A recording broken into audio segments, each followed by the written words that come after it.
25th, and this is my audience.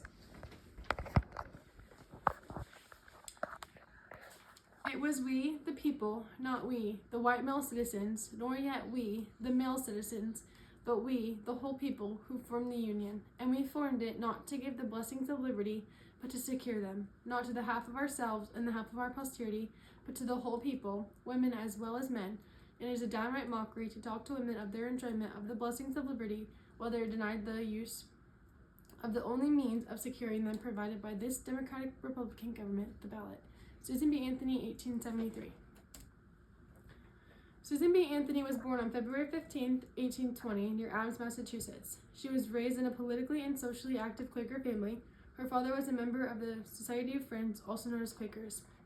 Susan B. Anthony's father owned a cotton mill and was troubled by the spread of slavery expanding westward.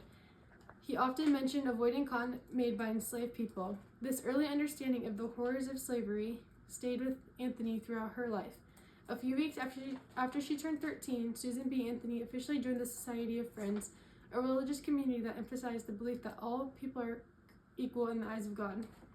The Quakers were strong advocates for equal education and insisted that both boys and girls receive schooling. As soon as she was old enough, Anthony spent her summers working as a teacher in the home school, helping educate younger children. In 1837, her father supported her academic growth by enrolling her in Friends Seminary near Philadelphia, where she studied numerous subjects including mathematics, science, literature, and bookkeeping.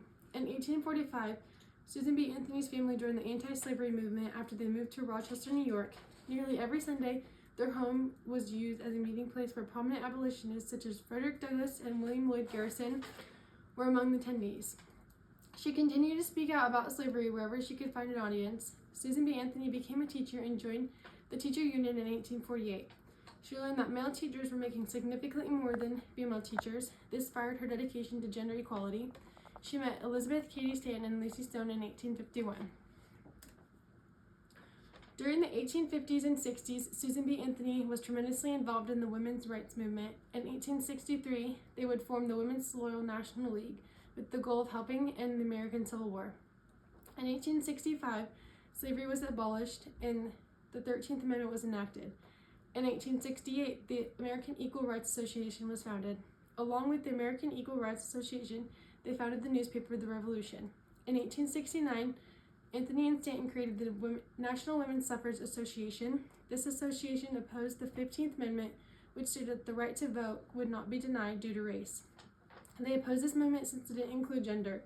During the 1872 presidential election, Susan B. Anthony urged women across the nation to take a stand, asserting their constitutional right under the 14th and 15th Amendments.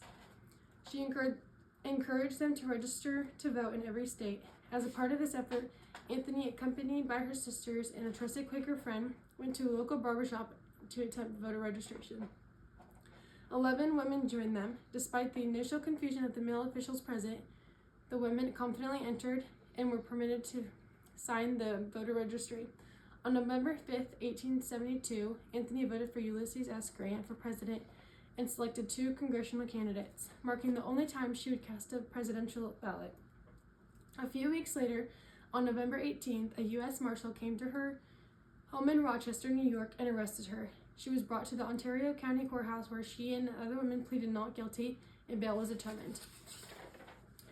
On June 17, 1873, after Susan B. Anthony was found guilty by a jury of white men, she refused to pay the $100 fine, where she stated, "I shall never pay $1 of your unjust money." She was then thrown in jail to avoid appeal. In 1875, the U.S. Supreme Court ruled that although women were recognized as citizens, citizenship did not automatically guarantee the right to vote. Determining the voter eligibility was left largely to the individual states. If House, it did not conflict with the Constitution. In 1892, Susan B. Anthony was elected president of the National American Women's Suffrage Association. Susan B. Anthony died on March 13, 1906, at the age of 86 from heart failure and pneumonia. Although Susan B. Anthony died before the 19th Amendment, which granted women the right to vote by prohibiting the denial or abridgment of voting rights based on sex, the amendment was proclaimed the Susan B. Anthony Amendment and was ratified in 1920. Her effort throughout her life paved the way for women on a significant roles in shaping American society for generations.